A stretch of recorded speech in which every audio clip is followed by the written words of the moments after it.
So the Encounter Centre, what it gives to people in the community is a place to come and be active, do a bit of woodwork or other activities that go on here.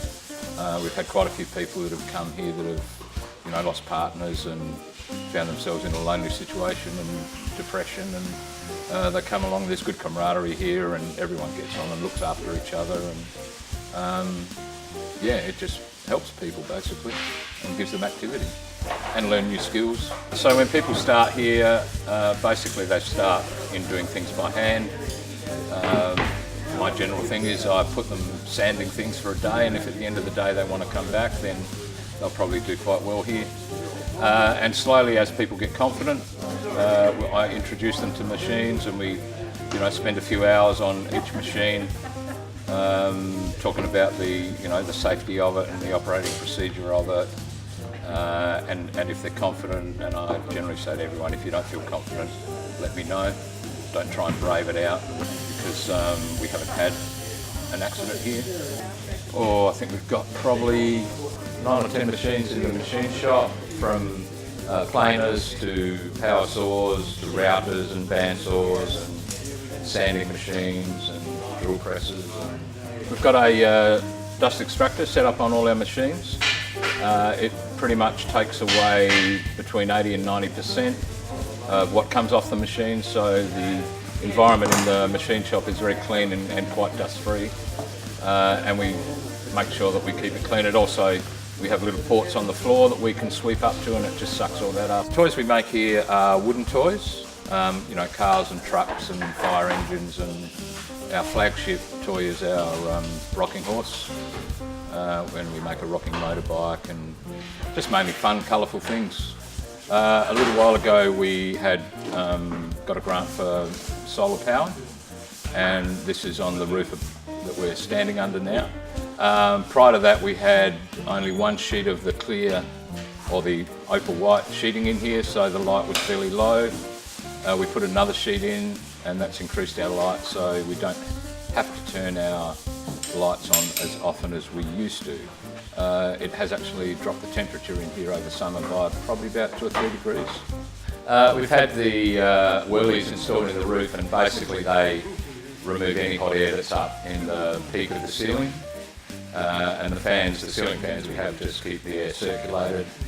I think working here, the most inspiring thing for me would be the volunteers and a lot of the participants that have disabilities, that just laugh and smile all day long and don't have a care in the world, and makes your own little problems seem fairly insignificant. These appliances, the spinnaways, have been installed at the Encounter Centre in Victor Harbour, which is an area for people with disability, which my daughter, my youngest daughter, Bianca, attends, and it's a great centre for people with disability and for education and recreation. We supply these spinnaways to, which is also not just for the Encounter Centre, but general housing, sheds, and it is designed to ventilate the cavities of the roofs, to draw out the moisture and heat during winter and summer,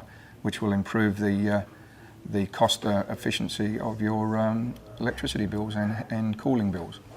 There is no running noise to the spinaway, because it has got a two bearing, and I'll show you actually.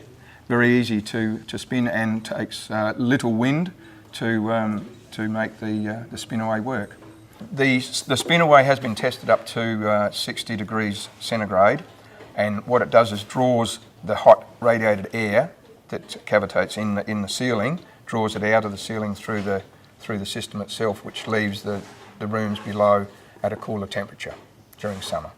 It's pretty well proven that there's about 12 litres of water or condensation builds up in the ceiling during winter. With the spinaway, it draws out that moist air, so that prevents any mildew or dampness in the ceiling. The CSIRO have tested these appliances at 200 km/h winds to prove that their construction is very, very solid.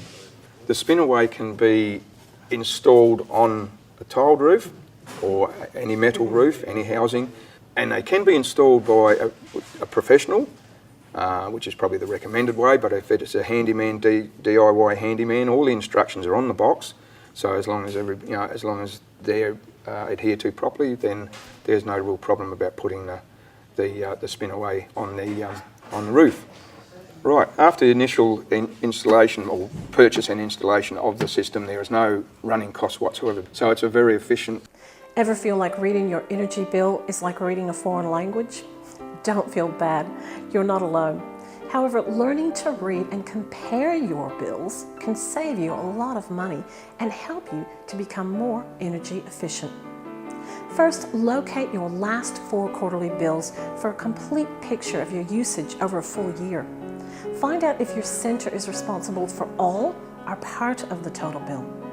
Make sure you are comparing the same number of days in each billing period. Electricity and gas bills include a tariff. The tariff shows how much you will pay for the energy you use. Tariffs vary from provider to provider depending on your plan. Some providers charge less during off-peak times. Shop around or buddy up with other centers to get a better deal. The average daily use is the amount of energy used each day. This is what you want to reduce, so keep an eye on this figure from bill to see how you're tracking.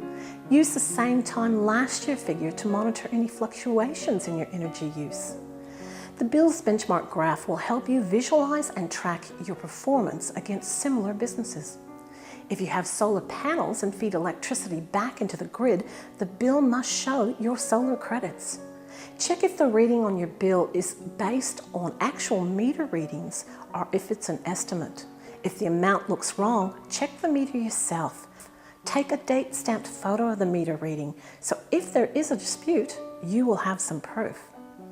If you have a smart meter installed, an in-home display will read information from your smart meter, which will help you monitor your usage. See more on our website. If you live in the southern states, heating can be a big deal, both in terms of your comfort indoors and in terms of your power bill.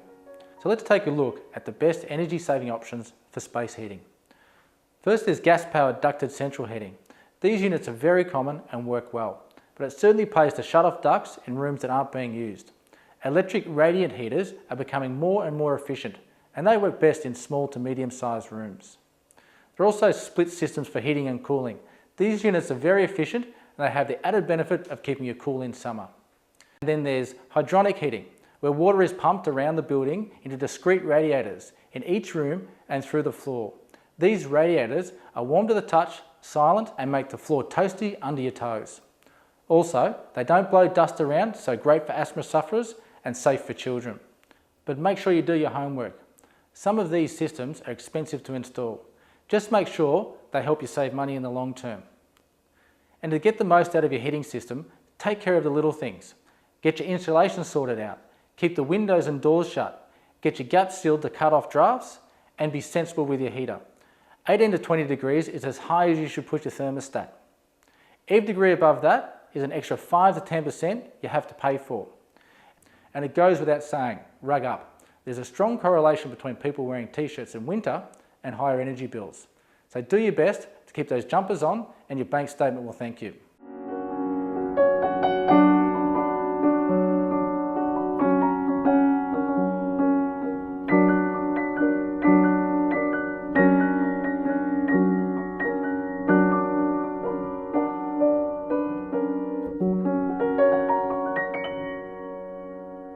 There's so many ways to be green. I've been hearing so much about it. I want to be in on the scene. So tell me where it's happening. Just around the corner is where it's all happening. In a greenhouse around the corner, finding energy solutions. Just around the corner is where it's all happening.